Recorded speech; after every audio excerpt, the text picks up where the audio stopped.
फरमाया महबूब सुबहानी कुतुब रब्बानी सैयदना शेख अब्दुल कादिर जिलानी क़द्दसल्लाहु सिर्रहु। नबी सल्लल्लाहु अलैहि वसल्लम ने फरमाया, वो इलाका जोड़ो जो तुम्हारे और परवरदिगार के दरमियान है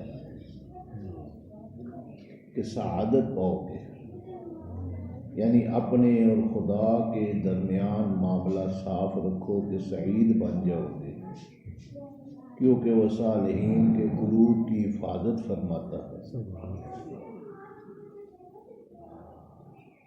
अजीज़ मन, अगर तू गनी और फ़कीर के आने के वक्त दोनों में कुछ फ़र्क पाए तो हरगिज़ तुझे फलाह ना होगी। साबिर फ़ुकरा की इज़्ज़त कर और उनसे और उनकी मुलाकात और उनकी सोबत से बरकत हासिल कर। रसूलुल्लाह सल्लल्लाहु अलैहि वसल्लम ने फरमाया कि साबिर फ़ुकरा क़यामत के दिन रहमान के हम नशीन होंगे।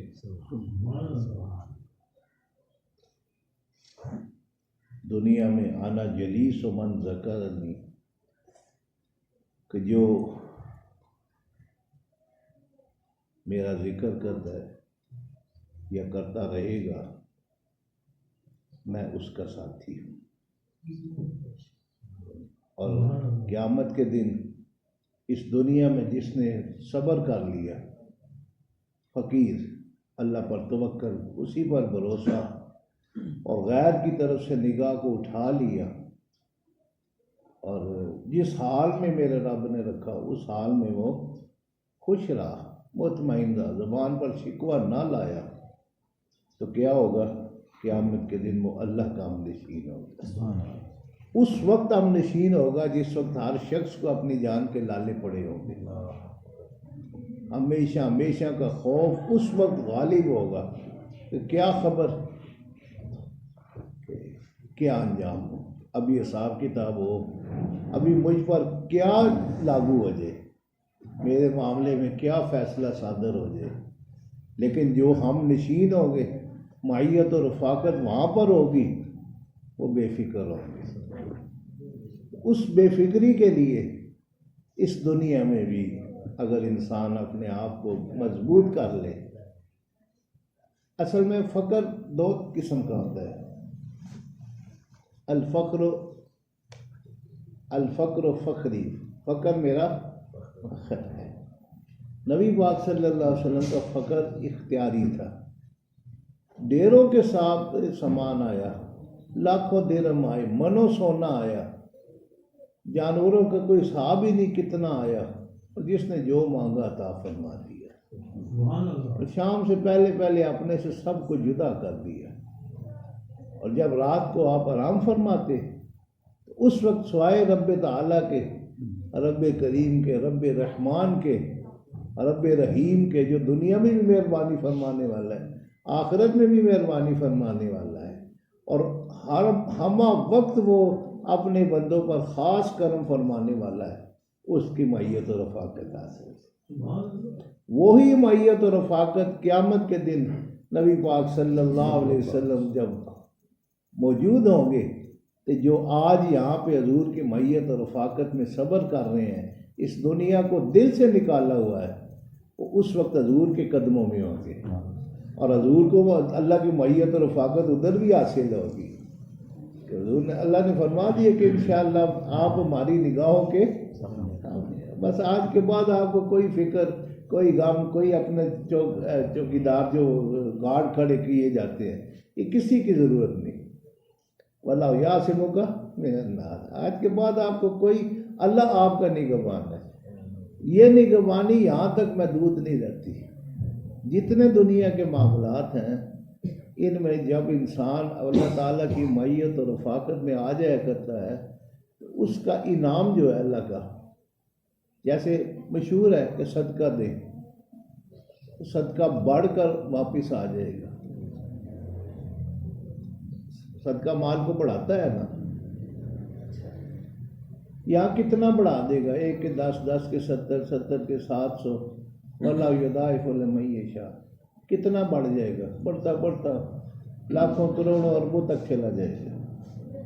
लेकिन वही सदका जब रहमान के साथ मामला फरमाया यहाँ पे, और फिर रहीम ने उसका अजर अता फरमाया, यहाँ सिर्फ रहमान है, हम वक्त कर्म कर रहे हैं और उसका बदला दे रहा है और देता रहेगा, और देता ऐसे तरीके से है कि इंसान को समझ नहीं आती, और फिर अपनी उस जोर बाजू पर, अपनी अक्ल पर, अपनी फहम, अपनी फरासत, अपनी दानिश को सामने रखता है कि मैं बड़ा अक्लमंद हूँ, मैंने ये मेहनत की, मैंने ऐसा काम किया, तो मुझे ये। अब देखें अगर वो फहम, दानिश, अक्ल होती तो अनपढ़ जो फैक्ट्रियों के मालिक हैं, अंगूठा लगा के वो काम करते हैं, चेक साइन करना वो भी अंगूठा लगा करते हैं, तो उनके नीचे सीए और पता नहीं क्या क्या पड़े हुए, वो क्या कर रहे हैं, उनके यहाँ नौकरी कर रहे हैं। अगर वो फहम और दानिश होती तो जितने पढ़े लिखे हैं ये आज फैक्ट्रियों के मालिक होते, और जो अनपढ़ जो मालिक है वो वहाँ पे वर्कर होता है। ये सब अल्लाह ताला की अता करता है, लेकिन ये अता जो है ये दुनिया तक महदूद नहीं। अल्लाह ताला के जितने मामलात हैं, इंसान जितने उसके साथ मामलात करता है इस दुनिया में, अगर उसकी नीयत सिर्फ अल्लाह के लिए हो कि मेरा और मेरे परवरदिगार का मामला है, तो फिर वो मामला यहाँ तक रुकेगा नहीं। सदका दिया ना, उसके लिए अमल किया, अब वो सदका यहाँ से बढ़ कर के कहाँ तक गया, कितनी सोच होगी, बढ़ गया। लेकिन असल मामला क्या है कि सहाबा किराम रिज़वान अल्लाह तआला अलैहिम अजमाइन ने पूछा, या रसूलल्लाह, ये जो हम अल्लाह की बारगाह में थोड़ा थोड़ा पेश करते हैं, हस्बे इस्तिताअत, सारे सहाबा तो नहीं थे, बल्कि वो साहब सुफ़ा पे जो दरवेश बैठे हुए थे, बाद दफ़ा 2-2, 3-3 दिन कुछ खाना भी मुयस्सर नहीं आया करता था, लेकिन उनका खाना क्या था, दीदार मुस्तफ़ा सल्लल्लाहु। हज़ूर को देख लेते, बीबी अपना हलीमा सादिया क्या कहती हैं कि जब मैं हज़ूर तशरीफ़ लाए मेरे घर में तो मुझे भूख लगती तो मैं चेहरा अनवर की ज़ियारत कर लेती, मैं हज़ूर को चूम लेती, मेरी भूख ख़त्म हो जाती। मुझको वो ताकत और तवानाई हासिल होती जो आला से आला ग़ज़ा खाकर भी नहीं। यही हाल उन सहाबा किराम रिज़वान अल्लाह ताला अलैहिम अजमाइन का हज़ूर की खातिर बैठे हुए थे, तन मन धन हर शय वहाँ कुर्बान की हुई थी। खाने को मिल गया तो बिस्मिल्लाह, पहनने को लिबास, किसी के सिर्फ तहमद है और किसी के पास ओढ़ने को चादर या कुर्ता मौजूद है, ऐसे सहाबा भी उसमें मौजूद है। और कई कई दिन, जैसे हज़रत अबू हुरैरा रज़ियल्लाहु ताला अन्हु, भूख लगी हुई थी तो बारगाह में अर्ज़ किया कि भूख लगी, पूछ लिया आपने खुद ही क्या बात है, भूख लगी, इतने में दूध का प्याला आ गया कि वो जनाब अबू हुरैरा कैसा था, वो जामिशी जिसने 70 साहिबों का दूध से मुंह फिर गया। दूध का प्याला आया तो हज़रत अबू हुरैरा फरमाते हैं कि मैं खुश हो गया कि आज जरा भूख मिट जाएगी, इंसान है ना। तो आप सल्लल्लाहु अलैहि वसल्लम ने फरमाया कि अबू हुरैरा उठो और साथियों को बुलाओ। फरमाते हैं मेरी तो जान गई अब ये 70 आदमी बैठे हैं, एक प्याला है, तो हुक्म था, हुक्म के लिए वो अपनी जान कुर्बान करते हैं, एक प्याला क्या चीज़ है। वो पिलाना शुरू किया, 70 के 70 सहाबा ने खूब पेट भर कर दिया। अब हज़रत अबू हुरैरा की बारी आई, फरमाया कि पियो। आपने पिया, आपने फरमाया और पियो, फरमाया और पिया, फरमाया और पियो, फरमाया अब यहाँ तक आ गया है, फरमाया ठीक है अब मुझे दो। देखें ना, आप किसी कोई गिलास को हाथ लगा दे तो हम कहते हैं कि नहीं, किसी की प्लेट सालन पहले पड़ा हो या किसी ने खाया हो तो उठा के ले जाओ जी, लेकिन हजूर आखिर में हजूर सल्लल्लाहु अलैहि वसल्लम ने 70 सहाबा का वो पिया हुआ पी लिया, फिर आपने उसाला नोश फरमा दी। यानी यहाँ पे देखें कि सूरुल मोमिन शिफा, मोमिन का जूठा शिफा हुआ करता है। तो आज हम कितनी शिकायत करते हैं, नहीं ये बर्तन पड़ा हुआ मैं इसमें नहीं खाऊंगा, साफ बर्तन लेके आओ। तो मतलब उनका खाना क्या था? दीदार कूत जिब्रील मतबक नबूद दीदार खल्ला के वजूद। जिब्राईल अलैहिस्सलाम का खाना किसी बोटी खाने में नहीं पका करता था, बल्कि वो दीदार खुदा करती था, वो देख लेते उनका वो निज़ाम चल जाएगा। तो सहाबाए किराम रिज़वान अल्लाह ताला अलैहिम अजमाइन जब हजूर बाहर तशरीफ लाते तो उनके चेहरे खिल उठते, खिल जाते चेहरे। तो अर्ज कर रहे थे कि वो ये मामला जुदा है। जिस वक्त इंसान अल्लाह अल्लाह के रसूल सल्लल्लाहु अलैहि वसल्लम के साथ जुड़ जाता है, और इस दुनिया में भी जो इंसान नबी पाक सल्लल्लाहु अलैहि वसल्लम के साथ जुड़ जाया करता है, अपना मामला उनके सुपुर्द कर दिया करता है कि मेरा उठना बैठना चलना फिरना सोना जागना मरना जीना हजूर की इत्तबा और हजूर से जुड़ गया, वो दोनों जहां का अमन पा गया। दोनों जहां का अमन, दोनों जहां का सुकून, दोनों जहां की कामयाबी, वो क्या है? हजूर की मैयत और रफ़ाक़त। क्योंकि कोई ऐसा शख्स नहीं जो हजूर के साथ जुड़ा हो और फिर वो जुदा हुआ हो नहीं सकता। वो करीम हस्ती है, वो बच्चों पर भी शफकत फरमाने, बड़ों पर भी शफकत फरमाने, बूढ़ों पर भी शफकत फरमाने वाले। अगर कोई काफिर भी आ गया है तो उसकी बात को भी तवज्जो से सुना है। चे जाए कि कोई दिलो जान के साथ उस तरफ रजू करे तो उसको छोड़ दे, ये हो नहीं सकता। तो यानी जब इंसान जुड़ जाया करता है अल्लाह और अल्लाह के रसूल सल्लल्लाहु अलैहि वसल्लम का, फिर ये मामले यहाँ तक रुका नहीं करते, ये मामले फिर आखिरत तक चले जाते हैं। तो साहबा ने पूछा या रसूलल्लाह सदका यानी सदका कितना बढ़ेगा, क्या मिसाल है? हम हमारे पास जो खजूरें हैं या जो है, फरमाया कि सहाबाए किराम का मुट्ठी भर जो सदका करना तुम्हारा पहाड़ों के बराबर सोना खर्च करने के बराबर नहीं। उनका ये अफजल है। क्यों? उन्होंने अपना तन मन धन कुर्बान किया, अपना वतन भी कुर्बान किया, अपना कुल कुर्बान किया। उनके पास जो कुछ मौजूद है वो उठा के वो भी पेश कर दिया। अब एक शख्स के पास 1 करोड़ रुपये है, वो 1000 रुपया निकाल के दे दे, क्या निकला उसमें?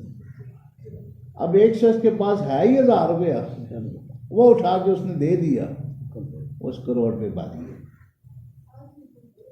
तो साहबा ने पूछा रसूलल्लाह इसका अजर क्या हो? फरमाया कि खजूर, एक खजूर देते हो ना, समझाने के लिए। जब एक खजूर दे दी, ये तुम्हारा क़यामत के दिन ओद पहाड़ के बराबर तुम्हें अजर मिलेगा। अब क्यों मिलेगा? क्योंकि उस सदक़े का ताल्लुक ज़ात बारी ताला के साथ है।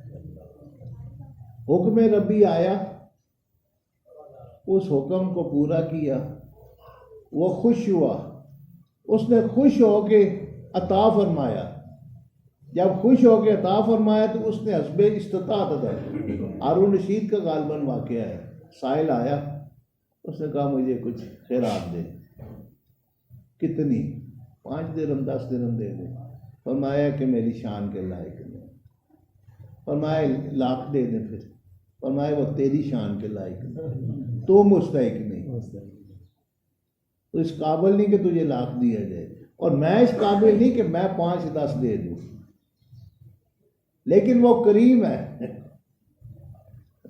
सखियों का सखी है, बादशाहों का बादशाह है, हर शय का मालिक है, और हमारी अदना से अदना शय को भी संभाल के रखता है। फरमाते हैं तो जब भी हम सदका करते हैं, उस सदके को वो अल्लाह के हाथ में देते हैं। हर दफ़ा हमारा हाथ अल्लाह के हाथ से टकराता है, फिर अल्लाह करीम अपने हाथ में उसको महफूज रख लेता है अपनी शान के लायक कुदरत के मुताबिक। फिर वो बढ़ता चला जाता है, नन्हा सा बीज एक खजूर बढ़कर कहाँ चली जाती है और पहाड़ बन जाती है। और जब वह जाके अपना अजर देखेगा तो फिर पछताएगा भी और खुश भी होगा, दोनों चीज़ें साथ होंगी, एक पछतावा आएगा और एक खुशी भी होगी। खुशी ज़्यादा होगी लेकिन पछतावा कम होगा। खुशी इस बात की होगी कि मैंने दिया क्या, इतना बड़ा अजर, इतनी करम नवाजी, इतना मुझ पर आखिरत में रहम फरमाया, इतना रहम मेरे साथ, हालांकि मैंने दिया क्या था। और पछतावा किसका कि मेरे पास ऐसी मसलन एक खजूर ही है, मेरे पास तो बोरियां भरी हुई पड़ी थी, तो मैंने तो चंद दाने किसी को दिए, ला तू ले जा, ऐ काश मैं उसको साला दे देता, साला ना देता आधा दे देता, आधा ना देता कसरत के साथ दे देता। इतना मेहरबान, इतना करीम, इतना सकी, और उसके अंदर फिर वो पछतावा देगा, क्या काश। लेकिन हजूर का क्या मामला है कि सब कुछ अपने आप से जुदा करके फिर आराम फरमाया, फिर उस खालिक के साथ अपना ली मअल्लाह वक्त, कि मेरा एक ख़ास वक्त है जो जिसमें मैं और मेरा मौला होता है, ना कोई नबी मुरसल और ना कोई मुकर्रम फरिश्ता दरमियान में होता है, मैं होता हूँ और मेरा मौला होता है। एक ख़ास वक्त हुआ करता है, वो वक्त उसी वक्त आया करता है जब ये दिल हर तरह चीज़ों से खाली हुआ करता है। तो हजूर फरमाते हैं कि तू जो फ़क्र की बात कर रहा है, ये फ़क्र करना है, लेकिन जो तेरे मुकद्दर में है वो तेरा मालिक तुझको ज़रूर अता फरमाएगा। तू उसको ले तब भी, ना ले लेना तो पड़ेगा। बा दिले ना ख्वास्ता, आप ये अल्फाज फरमाते हैं कि बा दिले ना ख्वास्ता, तुझे अपने मुकद्दर लेना पड़ेगा क्योंकि मालिक ने उसको लिख दिया। अब सारे का सारा तू अपने से जुदा कर दे, लेकिन जो कल या शाम को या अगले लम्हे तुझको मिलना है वो तुझको मिल कर रहेगा। अब तू चाहता है कि मुझे ना मिले, लेकिन तू तेरा चाहा नहीं होगा। फरमाते हैं कि जब तेरा चाहा पूरा ही नहीं होता तो चाहिए कि चाहना ही छोड़ दे। कश्ती तुम्ही पे छोड़ी, लंगर उठा दिए, बस मालिक तेरी मर्जी, बस मैंने कश्ती को डाल दिया, अब जिधर तू चाहता है घुमा के ले जा, क्योंकि मैं हूँ जो तेरा, मेरी मर्जी कोई इरादा नहीं। तो हजूर फरमाते हैं कि जो साबिर फुकरा, अगर उसने अता फरमा दिया तो बिस्मिल्लाह, नहीं अता फरमाया तो उन्होंने ज़बान पर अपनी शिकवा नहीं लाई, उस पर सब्र किया, उस सब्र का फिर अजर क्या मिला, वो ज़ात मिल गई। दो ज़रात को वो ज़ात मिला करती है, एक जिक्र करने वालों को और एक सब्र करने वालों को, साबिर फुकरा को। और हुजूर ने गारंटी फरमा दी कि क़यामत के दिन वो कहाँ होंगे, अल्लाह के आमने की, उनकी मैयत और रफ़ाकत, अल्लाह की मैयत और रफ़ाकत उनको हासिल होगी, जो दुनिया में शिकवा नहीं करते, जिस हाल में उसने रखा है, लेकिन वो खाली किसी को छोड़ता नहीं है। अगर वो सब्र फ़क्र देता है तो फ़क्र के साथ अगर इंसान अल्लाह ताला से दुआ करे, आपने रोज़ा रखा हुआ है और आपको बर्दाश्त नहीं होगा, उसी वक्त आप अल्लाह से रुजू करें कि या अल्लाह पाक तेरी खातिर रखा, तू ही मेहरबानी फरमाने वाला है, मैं नहीं चाहता कि रोज़ा तोड़ूं, तो मेरी मदद करें। आप आजमा के देख लें, आप दिल से दुआ करें, दिल के साथ उसके साथ राब्ता करें, थोड़ी देर बाद आपको ऐसे पता चलेगा कि आपने पूरा जग ठंडे पानी का पी लिया और पेट भर कर आपने खाना खा लिया है, क्योंकि अब उसकी तरफ से वो रहम आ रहा है। ये खाना जो है ना, ये खाना कभी भी पेट नहीं भरता, पानी कभी भी प्यास नहीं बुझाता। आपने देखा होगा कि एक मर्द होता है, उसका नाम मैं भूल गया हूँ, घड़ों पे घड़े लोग पी जाते हैं लेकिन प्यास नहीं बुझी।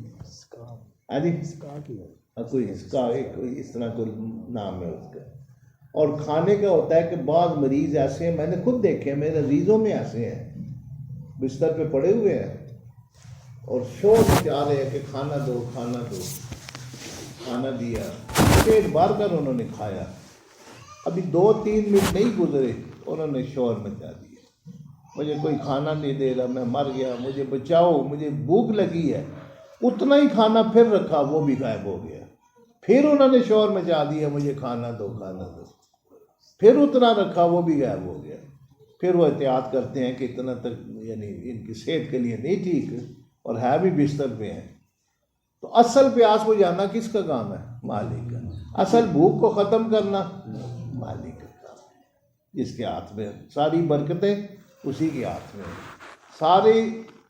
ये प्यास का ख़त्म करना, भूख का मिटाना, ये मालिक के हाथ में। ये सारे आग का काम क्या काम है? जलाना। और समुंदर का क्या काम है? डुबोना। वही आग इब्राहीम अलैहिस्सलाम के लिए क्या बन गई? कुल या नार कूनी बरदम व सलामन अला इब्राहीम। अब ऐसी आग थी जिसको 40 दिन जलाया गया और फरमाते हैं कि तकरीबन 1 मील या आधा मील के करीब उसकी तपश इतनी थी कि बंदा करीब नहीं जा सकता था, इतनी तपश थी। तो मिंजनीक में डाल कर फेंका गया क्योंकि आगे तो जा ही नहीं सकते थे। ऐसी आग, जिसने आग का काम क्या है? जलाना। बितबा जलाती है, लेकिन उस वक्त जलाती है जब हुक्म। उसी आग को जब हुक्म हो गया कि इब्राहीम अलैहिस्सलाम के साथ ठंडी और सलामती वाली हो जाए। अब ठंडक भी 2 किस्म की होती है, ज़महरीर। एक ऐसी ठंडक है जिसमें इंसान चला जाए तो देखते देखते उसके सारे आज़ा जुड़ा हो जाए, जोड़ बांध हार से खुल जाएगी, ऐसी ठंडक भी है। ठंडक भी और सलामती। जब इंसान मायत और रफाकत करता है अल्लाह की, फिर उसको ठंडक भी मिलती है, उसको सलामती भी अता होती है। और ये सलामती यहाँ मैं पहले या असल में जो कहना चाहता हूँ, वो सलामती या मामलात दुनिया तक नहीं रहते। हमारा उसकी खातर उठना, किसी को खंदा पेशानी से मिलना, किसी की खिदमत खातर करना, किसी के साथ हंस कर मिलना, यहाँ तक महदूद नहीं, ये सारे का सारा ट्रांसफ़र हो गया, आखिरत में पहुँच गया। और किसी के साथ बोगस, किसी के साथ हसद, किसी के साथ कीना, किसी को चांटा लगा दिया, किसी को मारा, किसी का माल खींच दिया, ये सारा ख़त्म नहीं हुआ, ये चला गया। देखा ना, नबी पाक सल्लल्लाहु अलैहि वसल्लम ने फरमाया कि आपको तो सारी कायनात का इल्म है। फरमाया कि अगर कोई किसी मेरे से कुछ बात हो गई हो तो आज मुझसे बदला लेके क़यामत के दिन बदला।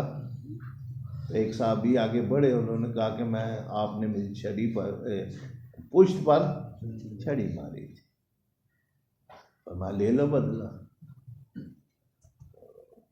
कहने लगा कि या रसूल अल्लाह, उस वक्त मेरी पुष्ट नंगी थी। फरमाते हैं कि उस वक्त सहाबा इकराम रिज़वानुल्लाह ताला अलैहिम की चीखें निकल गई, कैसा बंदा है हुजूर के साथ ये मामला। आपने फरमाया चादर को पार हटा दी, ले लो। आगे बढ़ा और बोरे नबूवत का चूम लिया और कहा कि मुद्दत से हसरत थी लेकिन जुरत नहीं पड़ रही थी। आपका गुलाम मैं कहाँ तो बस बदला ले सकता हूँ, मुझे तो ये सादत लेनी थी। साहबा के चेहरे भी खिल उठे। तो इंसान दुनिया में सोचता नहीं है कि मैंने किसी के साथ ज्यादती कर ली, किसी की ज़मीन गस्ब कर ली, किसी को दुख और तकलीफ़ें पहुँचाई, ये ख़त्म नहीं हुआ। पूरे का पूरा जाके लेना है, इसका पूरा पूरा बदला लेना है। अल्लाह ताला उसका बदला लेगा। और जितनी नेकियां की है, जितने मामलात की है, किसी के साथ खंदा की पेशानी से मिला है, उसकी बिशाशत के बदले क्या मिलेगा? हो सकता है कि खंदा पेशानी जन्नत का सबब बन जाए। हो सकता है किसी को एक गिलास पानी पिलाना, क्योंकि रब ने महफूज कर लिया, जन्नत का सबब बन जाए। एक वक्त का खाना खिलाना जन्नत का सबब बन जाए। और जितने मामलात जब अल्लाह ताला के साथ हमारे मामलात जुड़ जाया करते हैं तो फिर ये मामलात यहाँ तक रुका नहीं करते। इंसान भूल जाता है। लेकिन जी मेरा दोस्त था, अल्लाह वाला था, आया मेरे पास, हमने इकट्ठे सफ़र भी किया और मैंने उसकी खिदमत की, अल्लाह वाला समझ के कर दी। अब वो भूल गया, खत्म, खर्च कर दिया, दोस्ती और नाते के सबब कर दिया। ये दोस्ती पर खर्च करना भी जो है ना, उसमें भी नीयत ज़रूरी है। अल्लाह वाले दोस्त के, ये जो बाश हैं थड़ों पर बैठे हुए ताश खेल रहे हैं, सिगरेट पी रहे हैं और इस किस्म की ये दोस्तियाँ, इन पर खर्च करना उल्टा बबाल बनेगा। और जो अल्लाह वाले हैं जिनका ताल्लुक अल्लाह से जुड़ा हुआ है, जब उनकी खिदमत की जाएगी तो फिर उसका पूरा पूरा अजर अल्लाह करीम अपने पास संभाल के रखा करता है। बल्कि इनको अगर खिदमत कर रहा है, इनकी, इन पर पैसा लौटा रहा है, तो एक एक पैसे का हिसाब देना होगा कि तूने मेरे नाफरमानों पर खर्च किया, जो तुझे भी नमाज रोजे से हटा रहे थे, तुझे भी दीन से और मेरी ज़ात से दूर कर रहे थे, तो उनके साथ तल्लक जोड़ता रहा। और ये मेरे बंदों के दुश्मन थे, तू भी इनके साथ उठता बैठता रहा, उनकी मावनत करता रहा, उल्टा वबाल बनेगा। तो जितने भी मामलात जब अल्लाह के साथ जुड़ जाया करते हैं, चाहे वो दुनियावी हो, चाहे इबादत के हो, चाहे उखरवी हो, उन पूरे का पूरा बदला और अजर क़यामत के दिन मिलेगा। यहाँ उन्होंने अल्लाह के लिए फ़क्र को अख्तियार किया, अल्लाह के लिए सब्र किया, और क़यामत के दिन क्या नतीजा निकला। अभी हिसाब किताब नहीं हुआ, अभी वो बक्स भी खोला, पंडोरा बक्स हर बंदे का, क्या क्या 99 रजिस्टर अभी नहीं खुले, उनको पहले नवीद मिल गई, इधर आ जाओ, तुम मेरे हो,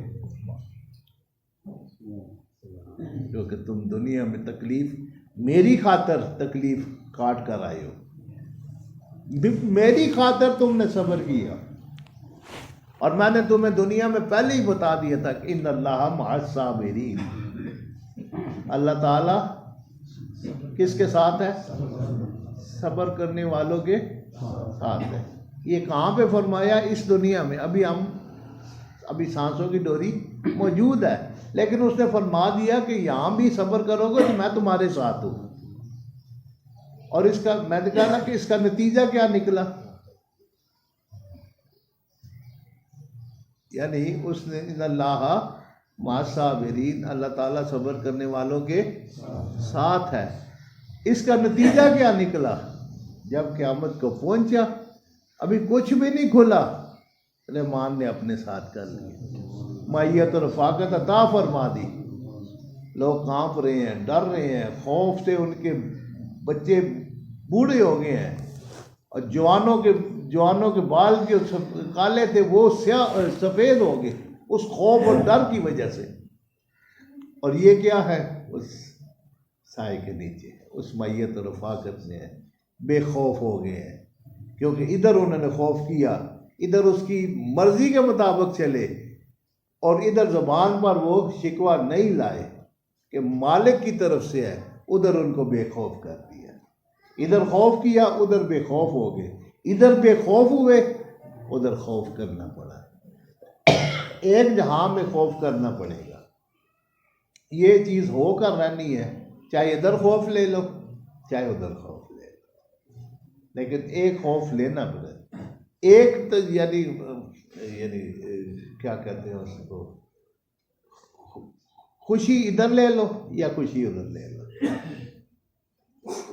एक कामयाबी ज़रूरी है, या कामयाबी इधर की ले लो या कामयाबी उधर की ले लो। लेकिन ये आर्जी, नापायदार, बेसकून खुशी है, वो हमेशा हमेशा के लिए पायदार भी है, और अल्लाह ताला की मैयत और रफ़ाकत और उसका दीदार भी मौजूद है।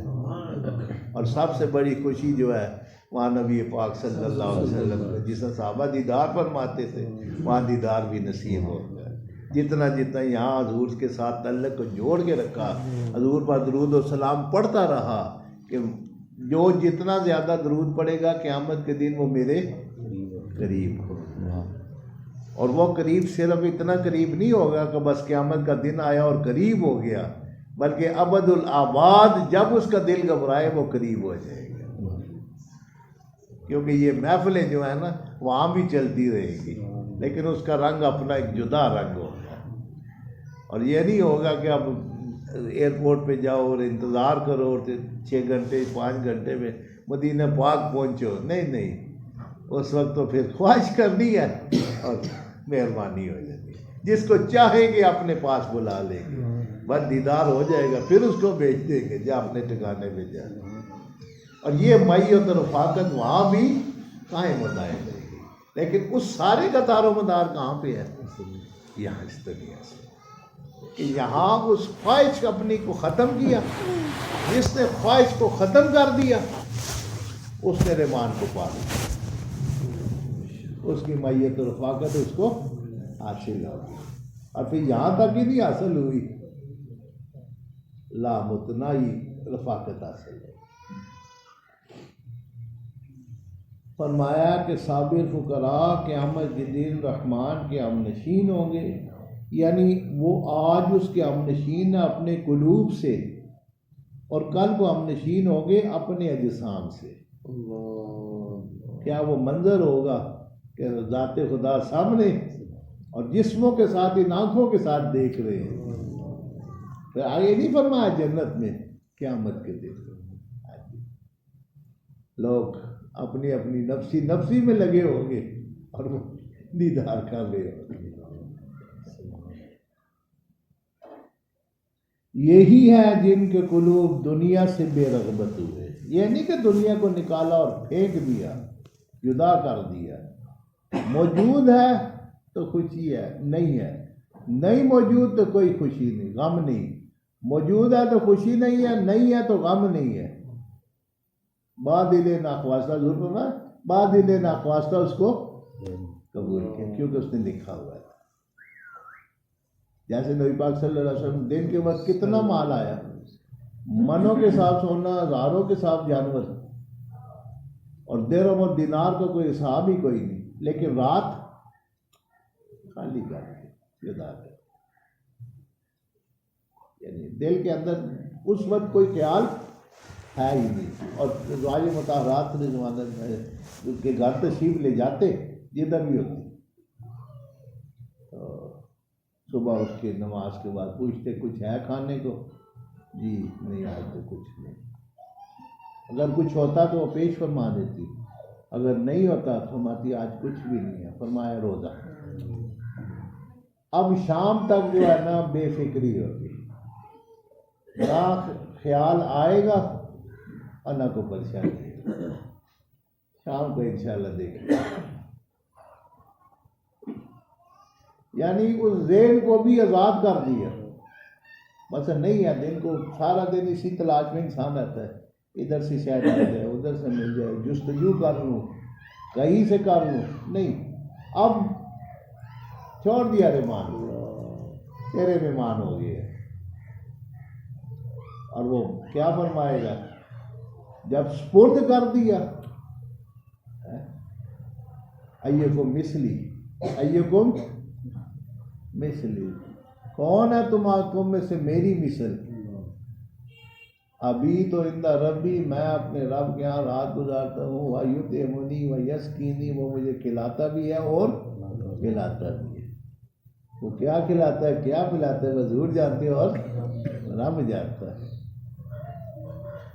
ये वही खिलाता पिलाता है। और उसी का पसे खुर्दा वो 70 साहबा भी आते, हजूर बार तशरीफ लाते, चेहरा देखते तो वो भी सैराब हो जाए। एक बात है साहब हमें आइए को मिसली, तो कोई भी नहीं मिसल। इस से हर मामले में मेरी नकल न किया करो। वो हजूर ने रोज़ा रखा ना 6-7 दिन का 100वें साल, तो साहबा ने देखा हजूर ने रोज़ा रखा, उन्होंने भी रख लिया। जब 4-5 दिन गुजर गए तो किसी से उठा ही ना जाए, किसी से बैठा ना जाए, हालांकि पीला पड़ गया। तुम्हें क्या हुआ? हजूर आपने रोज़ा रखा, हमने भी रख लिया। मैं ये को मिसली, तो कौन मेरी मिसल है? ये जुमला उनके सब के लिए आज जो कहते हैं ना कि हमारी तरह है, ये जुमला ही काफ़ी है उनके लिए। ये को मिसली, हजूर ने वहीं पे फैसला फरमाया, कौन है तुम्हारे तुम में से मेरी मिसल? तेरा उठना बैठना अर्ज पे है, तुम्हें गलियों में भी कोई मुंह नहीं लगाता। किसी के दरवाजे पर चले जाओ तुम्हें धक्के मारते हैं, मार्च में वो मुंतजिर है।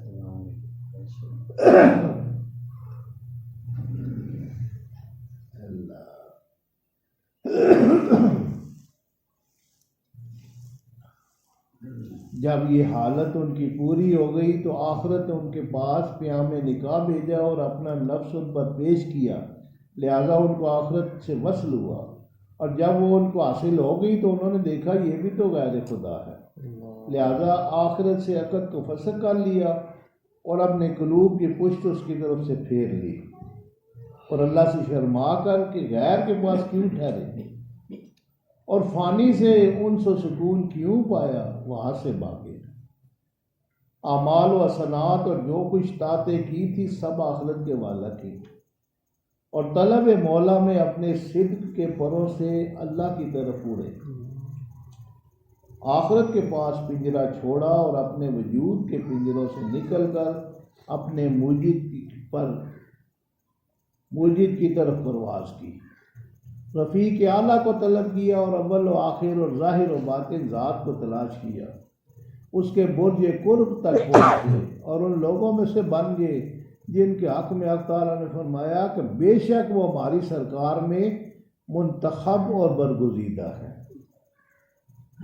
नेक वो है जो अल्लाह की निगाह में नेक है। बाकी जितना मर्जी कोई पारसा बनता रहे, वो दिखावा है, निफाक है, तकब्बुर है, सब कुछ है। असल नेक कौन है? इन अक्रमकुम इंदल्लाहि अतकाकुम।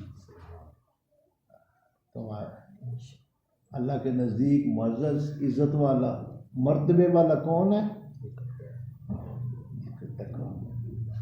जो खुदा की निगाह में नेक है वो ही नेक है, और जो अल्लाह की निगाह में नेक नहीं वो हकीकत में ज़िंदीक है, हकीकत में वो मुनाफिक है, हकीकत में वो चालबाज है।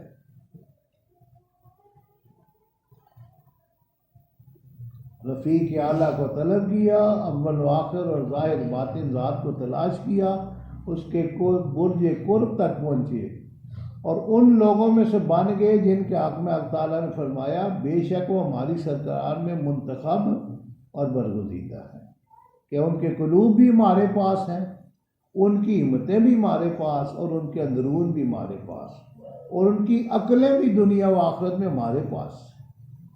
अल्लाह की जब ये हालत पूरी हो जाती है तो उनके पास ना दुनिया आती है ना आखिरत। आसमान और ज़मीन और उसके अंदर की चीज़ें उनके कुलूब और बातिन के एतबार से सब लिपट जाते हैं और गोया मादूम हो जाते हैं। हक़ ताला उनको अपने गैर से फना करता और अपने साथ मौजूद फरमाता है। फिर अगर दुनिया में उनके लिए कोई हिस्सा होता है तो उनको मकसूद पूरा करने के लिए उनकी आदमियत और बशरियत की तरफ फरमा देता है, ताकि इल्म और क़ज़ा व क़दर में तग़य्युर ना आए। बस वो सरकार अपना मकसूम लेते वक्त अल्लाह के इल्म और क़ज़ा व क़दर के साथ उसने अदब मलहूज़ रखते और जो उनको ता किया जाता है उसको ज़ोद और तर्क के कदम पर खड़े होकर लेते हैं, ना कि हवा और इरादा से। और हुक्म शरीयत बहरहाल उनके नज़दीक महफूज रहता है। दुनिया के मुतल्लक़ मखलूक से बुखल नहीं करते और अगर उनको कुदरत हो तो सारी मखलूक़ात को अल्लाह ताला का मुकर्रब बना दें। मखलूक़ात व मुहद्दसात में से किसी चीज़ की उनके कुलूब में ज़र्रा बराबर वक़्त नहीं रहती। तो जब तक दुनिया के साथ रहेगा तो तो आखिरत के साथ उसको इत्तिसाल ना होगा, और जब तक आखिरत के साथ रहेगा तो मौला के साथ इत्तिसाल ना होगा। आमिल बन, जानबूझ कर जाहिल मत बन। तो उनमें है जिनको अल्लाह ने इल्म देकर गुमराह बना दिया। मिन जुमला ताल्लुकात खुदाबंदी के ये भी है कि तू अपने किसी कदर माल से फ़कीरों की दस्तगीरी करे। क्या तुझे मालूम नहीं कि सदका गनी और करीम खुदा के साथ मामला है, और गनी और करीम के साथ मामला करने वाला क्या कभी खसारा उठाता है? तो अल्लाह वास्ते एक ज़रा खर्च करेगा तो वो तुझको पहाड़ अता फरमाएगा। और सदका ये नहीं कि पैसे ही खर्च करो या कोई गला या ये चीज़ें खर्च करो। बिशाशतुल मोमिन सदा करो, कुछ हंस के देख कर मुस्कुरा कर किसी को देखना, ये भी सदका। कल परसों तीक साहब फरमा रहे थे कि एक जगह इन्होंने पढ़ा कि जो शख्स आपके साथ अकड़ के बात करता है, गुरूर और तकब्बुर के साथ बात करता है, पता नहीं मैंने तो नहीं पढ़ा, इन्होंने कहीं देखा, उसके साथ अकड़ कर बात करना ये भी सदका है।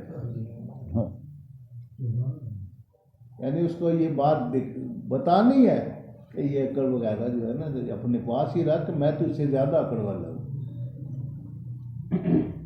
पता नहीं जिन्होंने पढ़ा पता कि ये भी सदका है, ये अल्लाह के यहाँ कबूल होगा। इस आकड़ वाले तकब्बुर वाले को उसको उस तकब्बुर में अपना तकब्बुर दिखाया। तो ये किसी का काम कर देना ये भी सदका है, हंस कर बोल देना ये भी सदका है, मरीज की इयादत करना ये भी सदका है। ये ज़रूरी नहीं कि ये माल हो तो यही सदका है, बल्कि अच्छे अमाल जो है ना जिसमें मखलूक और मखलूक के खुदा की खिदमत हो, ये भी सारे सदका है। यानी बदनी खिदमत जो है, चाहे वो देखने से है या वैसे खिदमत की है, ये सारे का सारा सदका। और सदका क्या है? करीम और गनी के साथ मामला है। तू से एक ज़रा खर्च करेगा तो वो तुझको पहाड़ अता फरमाएगा। तू एक कतरा खर्च करेगा वो तुझको दुनिया व आखिरत में समुंदर अता फरमाएगा। तेरा अजर और तेरा सवाब तुझको पूरा देगा।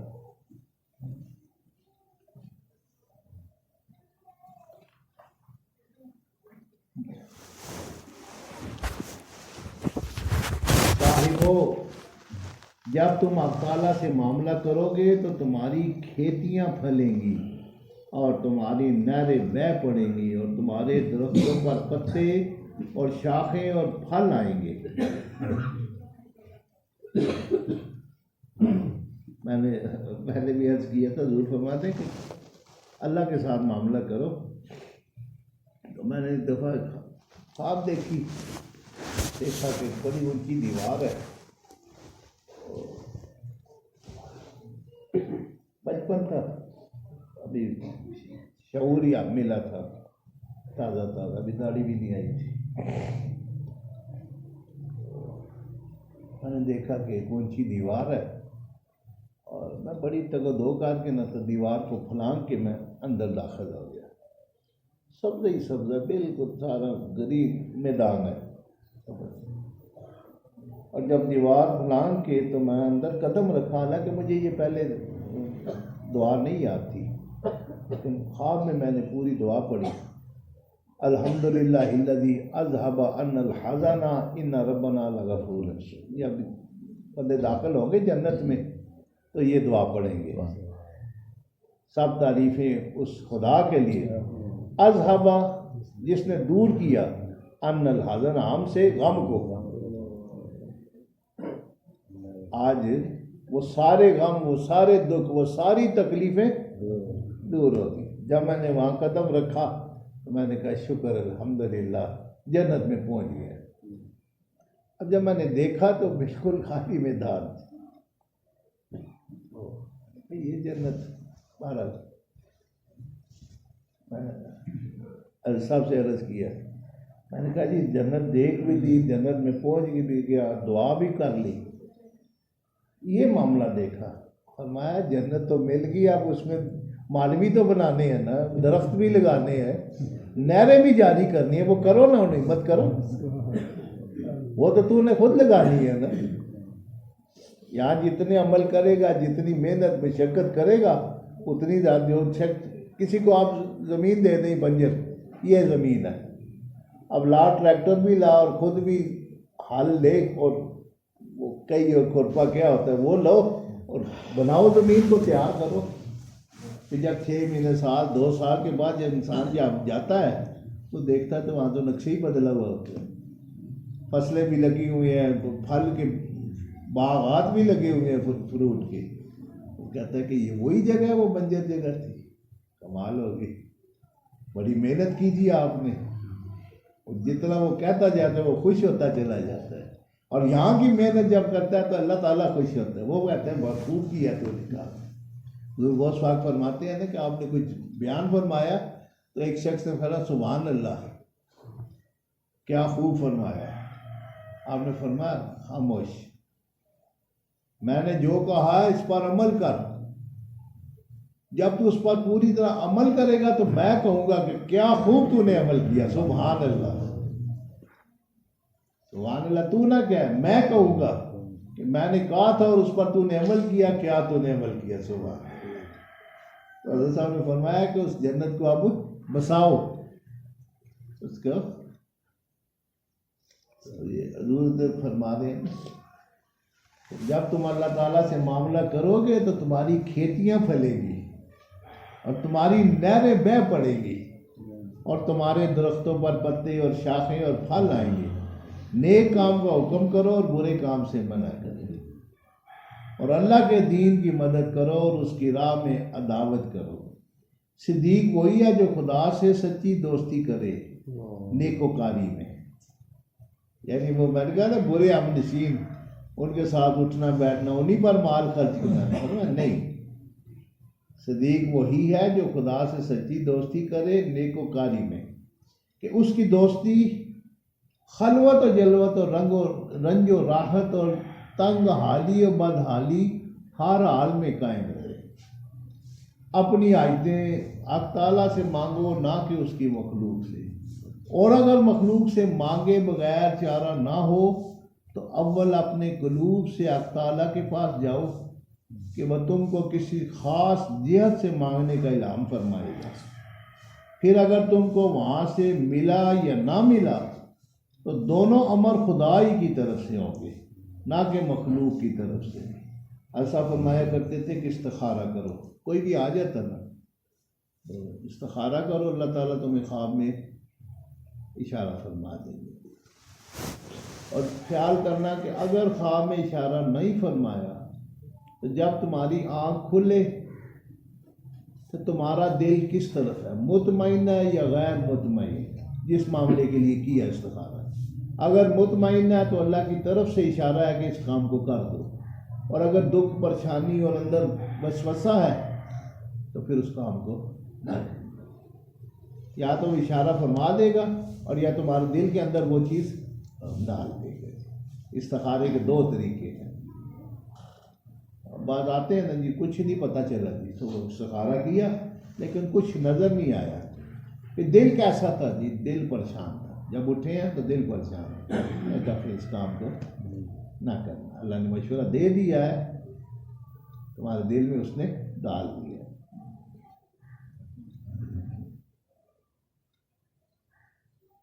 और अगर मखलूक से मांगे बगैर चारा ना हो तो अव्वल अपने कलूब से हक ताला के पास जाओ कि वो तुम्हें किसी खास जिहत से मांगने का इल्हाम फरमाएगा। फिर अगर तुमको वहाँ से मिला या ना मिला तो दोनों अमर खुदाई की तरफ से होंगे, ना कि मखलूक की तरफ से। अहलुल्लाह ने रोज़ी का फ़िक्र अपने दिलों से निकाल डाला। उन्होंने जान लिया कि रोज़ी औकात मुअय्यना पर मिलने के लिए मुकद्दर हो चुकी है, लिहाजा उसकी तलाश को छोड़ और अपने बादशाह के आस्थाना पर जा पड़े। अल्लाह जल्ला जलालहू के फजल व कुर्ब और इल्म की बदौलत हर शय से बेनियाज बन गए। जब ये उनके लिए पूरा हो गया तो वो क़िबला मखलूक़ात बन गए और अपने बादशाह के दरबार में मखलूक को दाखिल करने के लिए खतीब करार पाए कि उनको अपने दिल के हाथों से पकड़ पकड़ कर उस तक पहुंचाते और उनके लिए मकबूलियत और खुशनुदी के खलतों का ताला से बाइसरार सवाल करते। एक बुजुर्ग से मनकूल है, वो फरमाते हैं कि आप ताला के बंदे जिनकी अबूदियत मुतहक्किक हो चुकी है, हक ताला से न दुनिया मांगते हैं न आखिरत, बल्कि उससे सिर्फ उसी को मांगते हैं। तुझको तुझी से मांग कर मांग ली सारी कायनात, उठते नहीं हाथ मेरे इस दुआ के बाद।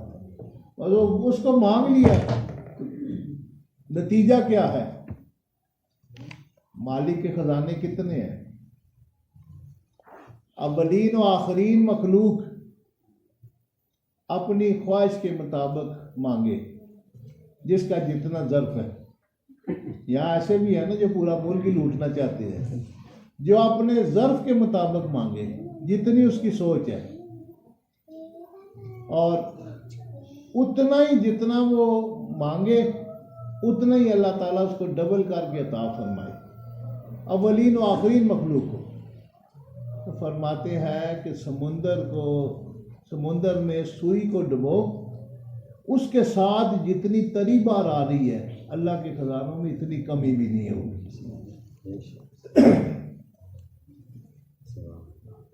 इतने कुछ के खजाने बड़े हैं। अब सुई कितनी तरी लेके आई, वो किसके साथ? एक प्याली या गिलास या नहीं, समुंदर। तुझको तुझी से मांग कर मांग ली सारी कायनात, यानी सारी कायनात का मालिक वही है ना। अगर वो मिल गया तुम खुदा के खुदाई है तुम्हारी सारी। अल्लाह के बंदे फिर खसारे का सौदा नहीं करते, वो उसी को तलाश करते हैं, और जब उनके हाथ आ जाता है ये सारी कायनात हर शय उनके अपनी हो जाएगी, फिर उनकी ख्वाहिश को पूरा किया जाता है। आप क्या चाहते हैं? पहले ये कहते हैं कि मौला जो तेरी मर्जी वो मेरी मर्जी, फिर अल्लाह फरमाता है आप जो तेरी मर्जी वही मेरी। और क्या चाहता है? तो ख्वाहिश मर गई होती है, अपने लिए कुछ चाहता ही नहीं, वो कहता है बस अपना ही रख और कुछ नहीं चाहिए। लेकिन मखलूक में कोई आ जाए तो उसकी आजत भाई फरमा दिया करते, अनहोने काम हो जाया करते हैं। जब ये उनके लिए पूरा हो गया तो वो क़िबला मखलूक़ात बन गए और अपने बादशाहों के दरबार में मखलूक को दाखिल करने के लिए खतीब करार पाए कि उनको अपने दिल के हाथों से पकड़ पकड़ कर उस तक पहुँच जाते और उनके लिए मकबूलियत और खुशनुदी के खलतों का हक ताला से बाइसरार सवाल करते। एक बुजुर्ग से मनकूल है, वो फरमाते हैं कि हक ताला के बंदे जिनकी अबूदियत मुतहक्किक हो चुकी है, हक ताला से न दुनिया मांगते हैं न आखिरत, बल्कि उससे सिर्फ उसी को मांगते हैं कि बस तू हासिल हो जा। ऐ मेरे अल्लाह सारी मखलूक को अपने दरवाज़ा का रास्ता दिखला दे। मेरा यही तो सवाल हमेशा, और अख्तियार तेरे हाथ है। ये आम दुआ है जिस पर मुझे सवाब मिलेगा। आगे अल्लाह अपनी मखलूक में जो चाहे करे। यानी दुआ मैंने मांग ली, लेकिन मैं तेरी मंशा में दखल नहीं दे रहा। मैं कहता हूँ कि सारी मखलूक को हिदायत मिल जाए, लेकिन मैं तेरी मंशा में दखल नहीं देता कि तेरी मर्जी। मैं तो कहता हूँ सारे बच जाए, कोई भी दोज़ख में न जाए। जब कर्म दुरुस्त हो जाता है तो मखलूक पर शफकत और रहम से पूर हो जाता है। और एक बुजुर्ग का इरशाद है कि मोमिन वो है जो नेक काम बकसरत करे और सारे गुनाहों को तो सिद्दीक ही छोड़ सकते हैं। सिद्दीक कबीरा और सगीरा गुनाहों को छोड़ता, फिर अपने तकवा को दकीक बनाता है, ये ख्वाहिशात को तर्क करता और फिर उस मुबाह को भी जो आम मखलूक में मुश्तरक है छोड़ता और हलाल खालिस की तलाश करता है।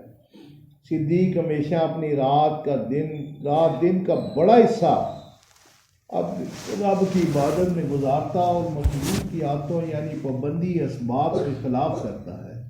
लिहाजा ज़रूर है कि उसके लिए मिन जानिबिल्लाह आदत का खिलाफ किया जाए और उसको रिस्क दिया जाए ऐसी जगह से जहाँ से गुमान भी न पाए।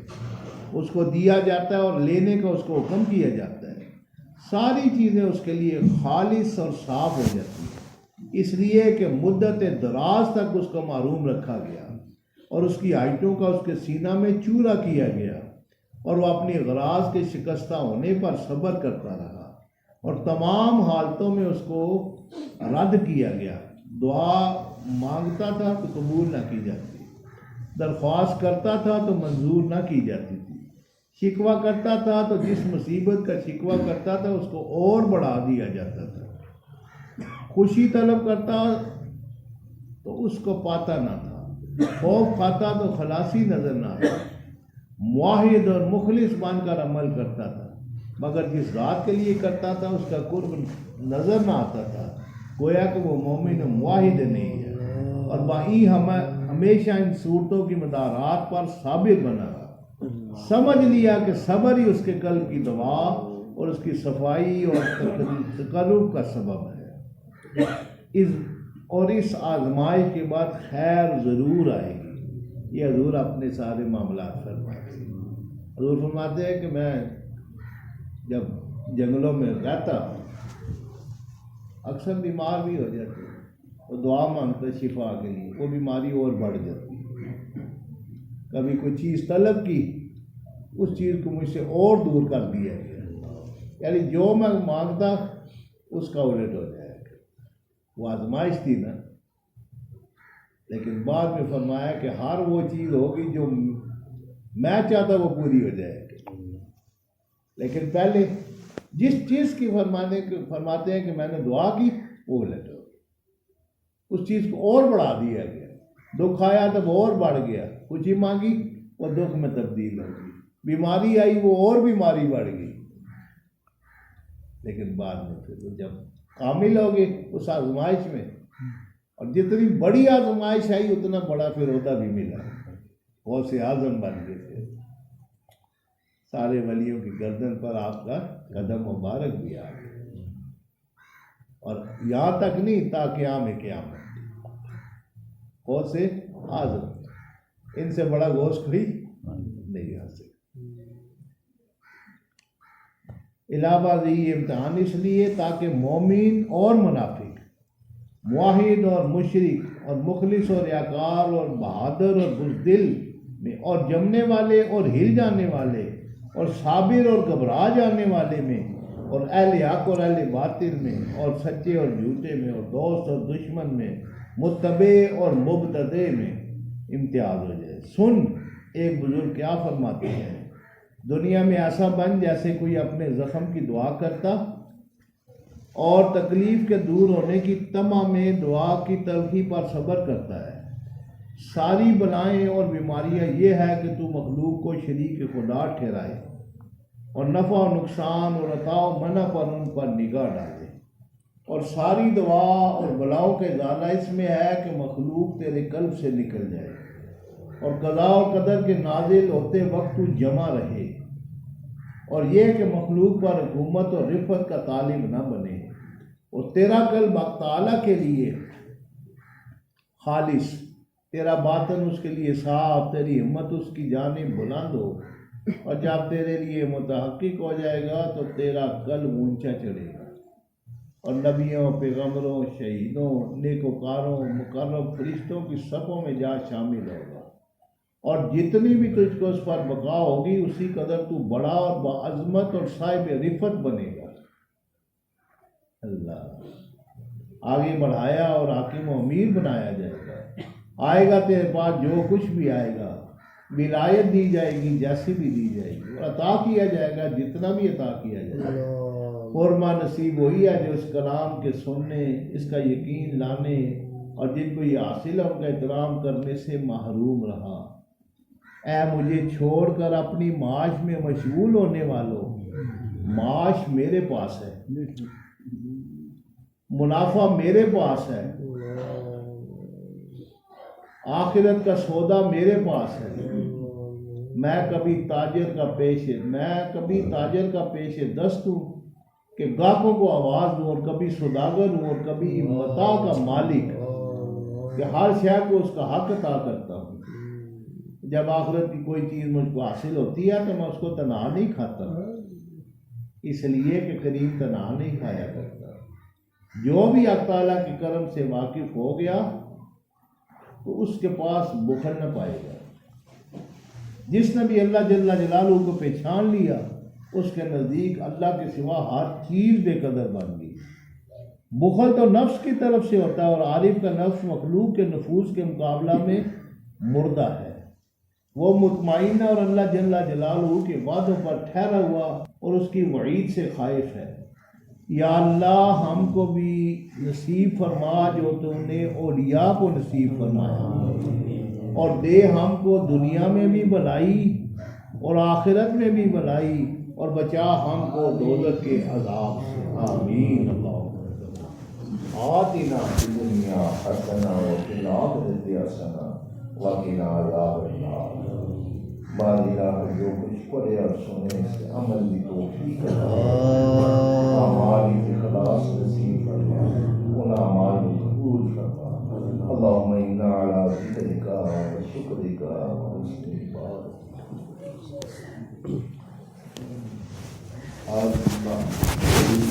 अल्लाह